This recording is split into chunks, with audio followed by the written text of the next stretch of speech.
I have to go. My dear, you are not going anywhere. Your body is in no condition. Beast, please. My body won't be an issue.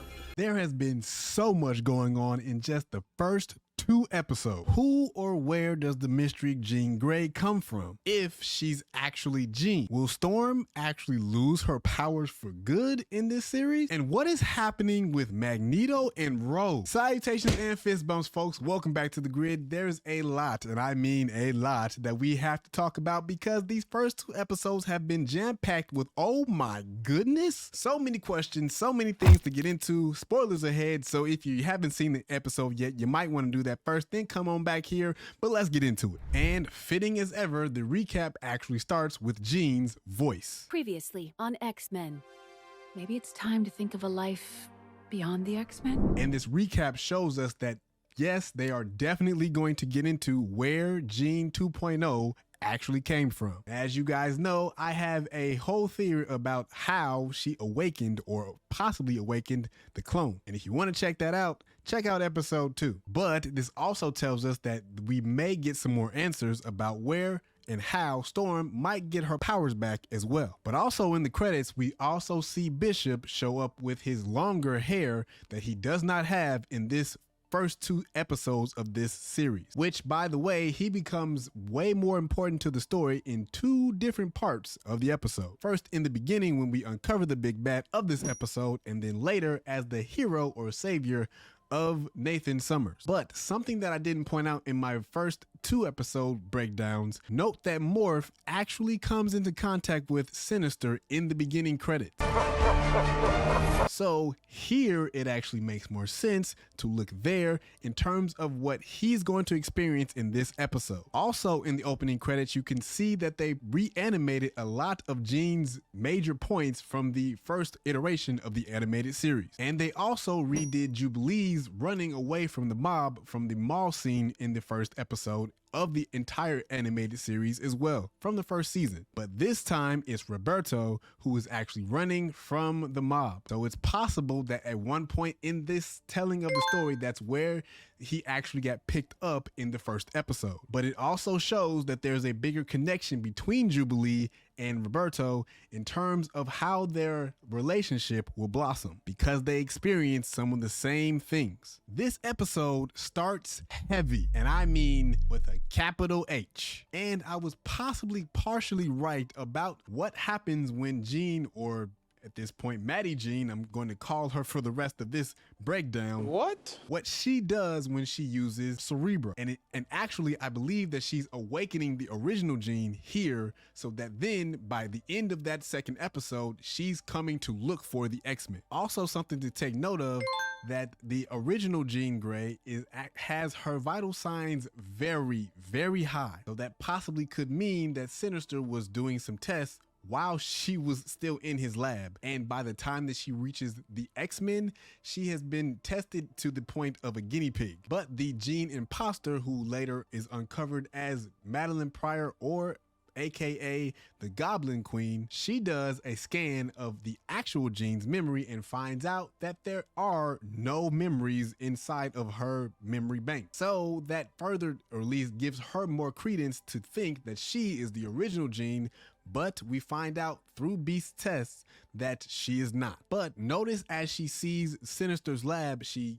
actually sees 2 beds and 1 small vat of green juice, and then a very large vat of green juice, which the smaller vat is definitely going to be for Nathan Summers. But since we're here, let's talk about Madeline for a second, shall we? Because she appears in comics for the first time in 1983 in Uncanny X-Men 168 as Madeline Pryor, and then again in X-Men Alpha Flight as Adonai. And it seems like the story of this episode is an adaptation of her classic story, fusing a bunch of different pieces together. And some of that story includes presuming that Jean Grey, the actual Jean Grey, has died after the Phoenix Saga. And then inside of that, Madeline Pryor was created by Sinister because he wanted to clone and create a mutant that could rival Apocalypse. So he cloned Jean Grey and brought her in contact with Cyclops, bringing forth Nathan Summers. So this entire episode is kind of like a rehashing or a retelling of the story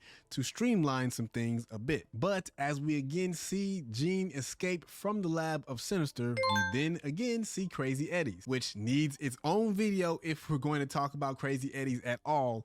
But if you want a little bit of a synopsis on how that happened, check out the breakdown of episode 1. Then as Morph decides to take a vote of the room, he transforms into Spiral. But after all of that, we then get the use of gamma rays inside of the MCU once again, because Beast is doing that or using gamma rays to actually do his testing on the actual Jean Grey. But as Beast tries to explain himself, basically explaining this as if he was speaking in a different language to them, Rogue basically comes back at him and says, English, sugar? "Woo, yes, Lord." But as this news echoes inside of this room, we start to see the breakdown between Scott and Jean 2.0, which again, I am going to start calling her Maddie Jean. But this episode slightly puts the X-Men formula that we've been talking about in the first 2 episode breakdowns. This puts it on its head slightly because in the beginning of the episode, we get the introspection of the characters, and then we get into some training that actually uncovers a little bit about Rogue and Magneto. Then Jean 2.0 Maddie Jean, her final words to the entire group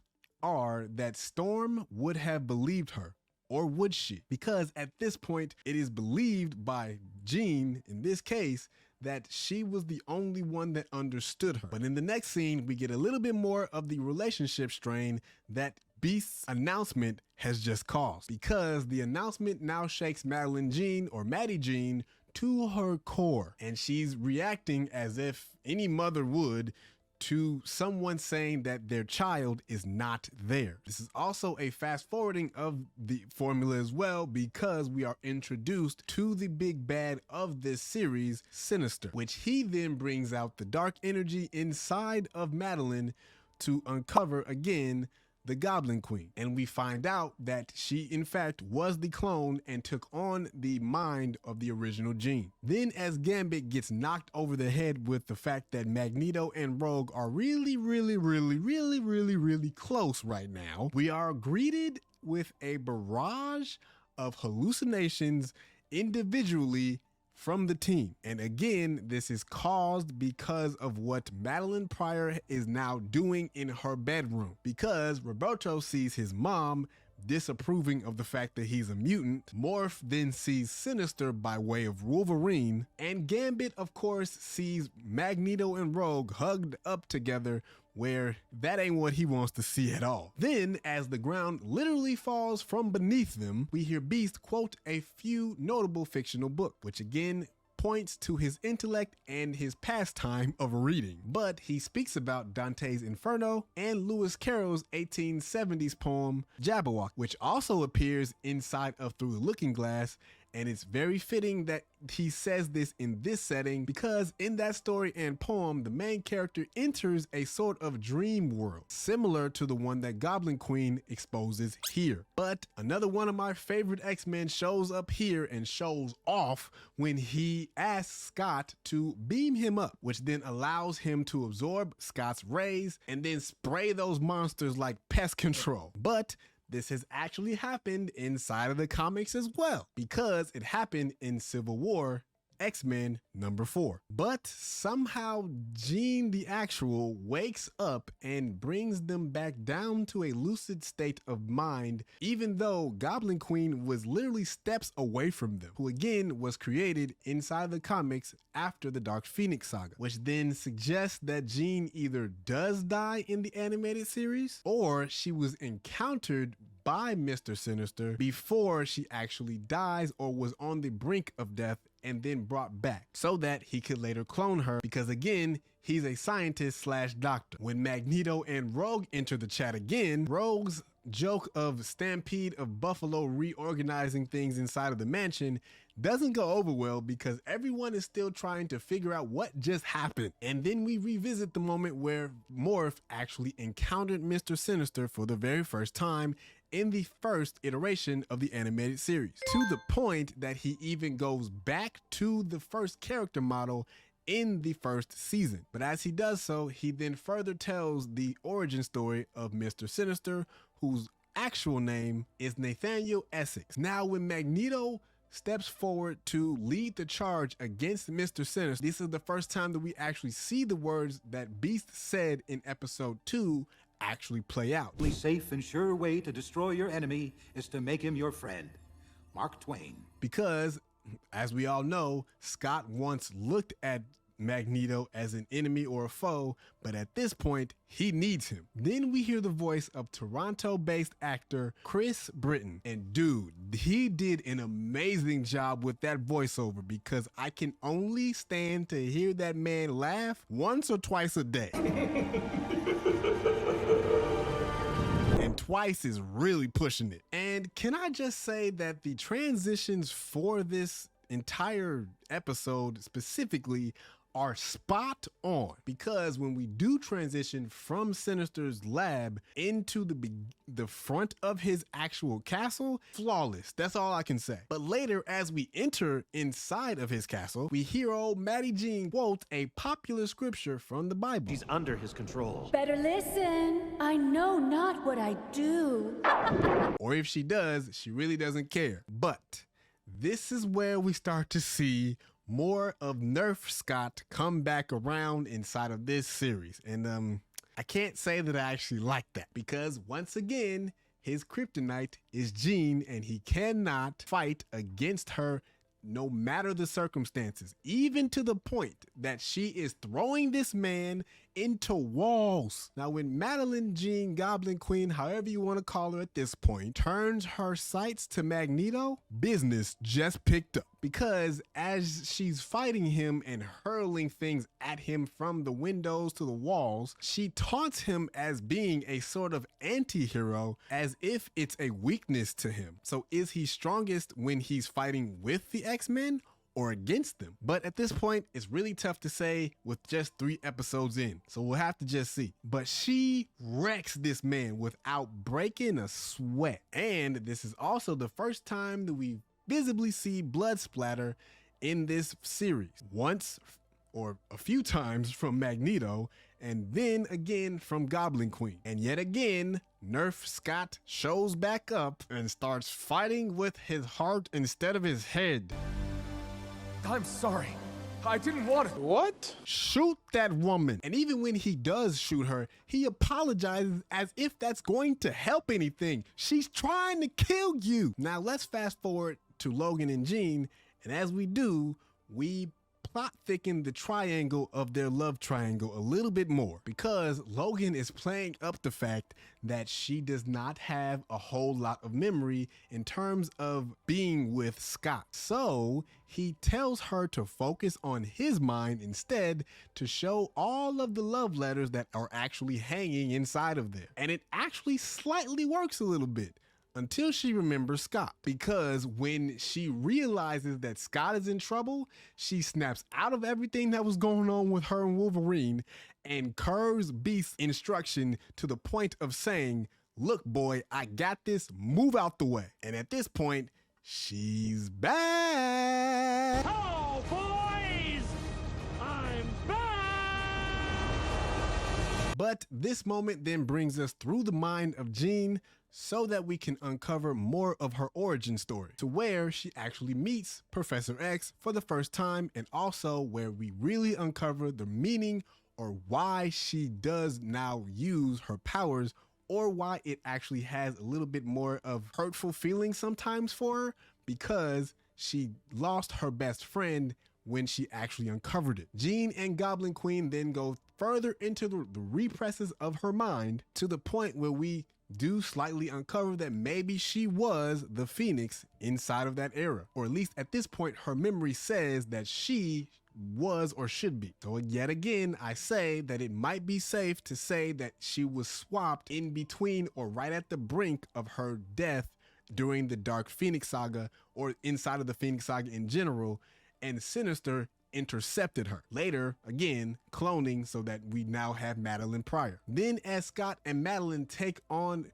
Sinister, he says, "Ladybug, Ladybug, fly away home. Your house is on fire and your child all gone," which that is a popular rhyme used by European farmers to hopefully preserve their crops. The meaning here, though, seems to point to the fact that Nathan has now been infected with the technovirus and there is no cure in this reality, to which Sinister already knows that because he says that when they stepped in, that they basically put the child to his demise. Fools!